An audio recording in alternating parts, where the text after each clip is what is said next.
you saw no way out of it out there, so he decided to try coming to the New World, making money and then bringing his family over. Okay, so he left his wife and children, and he actually wouldn't see his wife again for 16 years. But when they did get back together, they were together for another 30 years. Okay, that makes you happy, doesn't it? Okay, so he got to New York and he got an idea that he wanted to start an agricultural colony. He wanted to bring family, friends, relatives, a lot of other Swiss people over. They'd settle in one area, start up agriculture, and that's how they were going to make money, okay? But he's got to find good land. Nothing in New York is cheap enough for him, and he keeps on working his way across the United States until he gets to the Missouri area. And there's cheap land, but it's not very good. But then he hears about California, okay? And this is in the 1830s. And you guys got to remember that California, Nevada, Utah, Utah, Colorado, Arizona, New Mexico aren't part of the United States yet, okay? They're part of another empire. Anybody know what empire they're part of? Yes? Mexican Empire? Exactly. That's why we have the Mexican flag flying up there today, okay? So he hears about how good the soil is out here, how good the climate is, and also how wide open the spaces are, okay? And he knows that some men have come from Europe and from the United States to Mexican California, become Mexican citizens, and they've gotten land grants, okay? They had a good enough business plan, up to about 50,000 acres. So that's what he's going to do. First, he's got to get there, though. So he leaves Missouri by horseback, goes across the Rockies, follows some trappers and missionaries, makes it out to the Pacific Ocean, about where Oregon, Washington is today. Can't go overland down into California because it's the wintertime, trails are too bad, and there's no boats going down to California, okay? But finally, there's a boat going out to the Sandwich Islands out in the middle of the Pacific. And we know the Sandwich Islands by another name today. Anybody know what that name is? What's that? Hawaii, very good. And that is where all the ships in the Pacific, everybody lands there. All the whaling ships, all the merchant ships, all the military ships, pick up supply. And they tell John, go down there, there's always ships going to California. So he gets down there and guess what? Wait for 6 months, no ships going to California. Finally, there's a boat going to California, but it's going to make a little side trip. Instead of going from the Hawaiian Islands to California, it's got to go from Hawaii to Alaska. And then come all the way back down. It'd be like if you guys wanted to go home tonight and you had to drive all the way out to Denver, Colorado and come back. Be a little bit out of your way, wouldn't it? Okay, but he did learn a couple of things. He saw how everybody set up their trading posts and forts. He saw forts that were made out of stone, out of brick, out of adobe, out of wood, used coral. And he also saw what people wanted. In the Hawaiian Islands, you got all those ships landing there, they need everything from grains, they need breads, they need dried and salted meats, they need dried fruits and vegetables, and hardwood lumber. And then up in Alaska, they're part of Russia still, and they don't have a very long growing season up there, so they need all sorts of foods also. So these are going to be his customers when he gets started, okay? So he comes down, meets with the governor of Mexican California, and anybody know where the capital of Mexican California was at that time in the 1830s? It's a little, well, that's actually a big town on the coast. I'll give you a hint. What is today San Francisco? Nope, San Francisco wasn't there. What's that? No. And the big kids, this isn't Jeopardy. The adults think this is like Jeopardy. The more answers they'll get, the more money they're going to win. It's got a big aquarium in it at it today. San Jose? Not San Jose? Monterey, there we go. And if you go down there, you'll still see a lot of the buildings from that area are still there, okay? So he goes down there, and luckily, the Mexican government, they want to start settling the interior of California, okay?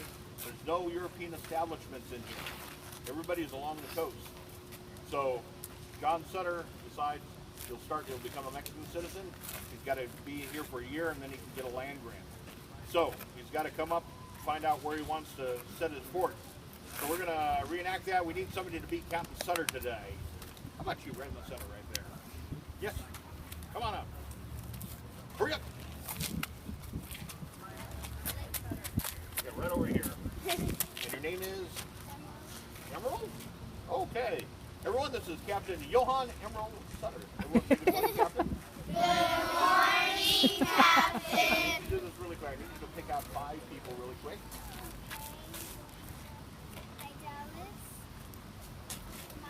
And then stretch the rope out, real quick. Okay, this is about the size and shape of one of the boats that John Sutter brought upriver with us, okay? And inside it, we'll put the German carpet inside the middle, the barrel, we run on the middle of the boat, the Hawaiian sailors,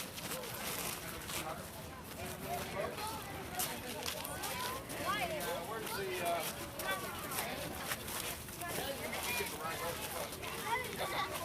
and the bulldog, look down the center good. Okay, Captain Sutter, call me here. Captain Sutter! Captain Sutter! Captain Sutter.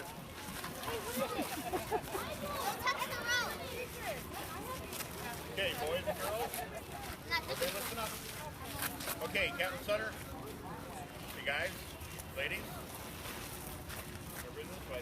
Okay, when Captain Sutter gets upriver, he goes through the Sacramento Bay, into the Delta, up the Sacramento River, and comes up the American River, which is about a mile away from here, okay?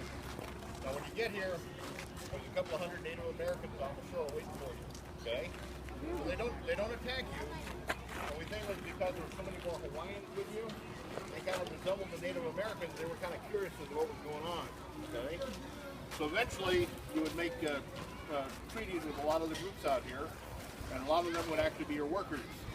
Now, the river's about a mile away. Why did you put your fort right here instead of right on the river? Anybody got a guess? Anybody can help out Captain Sutter? There's good farming land? Well, no, not exactly that. Good farming land all over the place. No. You guys see out the front gate? So you actually had to come up the hill to come in here? What happens along the river during the springtime?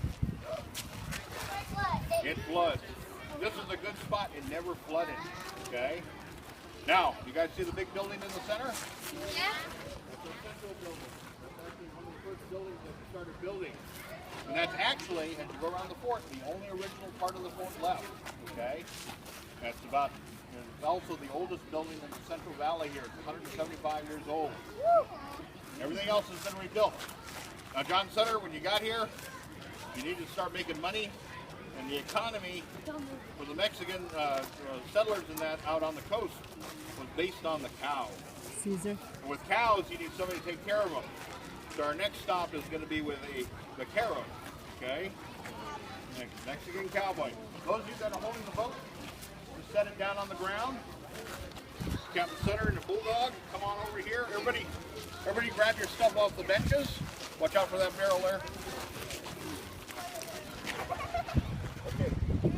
See that right there? The doorway that's open right with the guy standing out waving? That's our vaquero. Your job is to get you from over there safely, okay? Wait a minute. You got to turn around in a nice captain voice, so all the ones at the end here, you got to say, move out, then lead them on. Move out! Oh, very good. Okay, everyone, nice marching order. Left, right, left, right, left, right, left. There you go.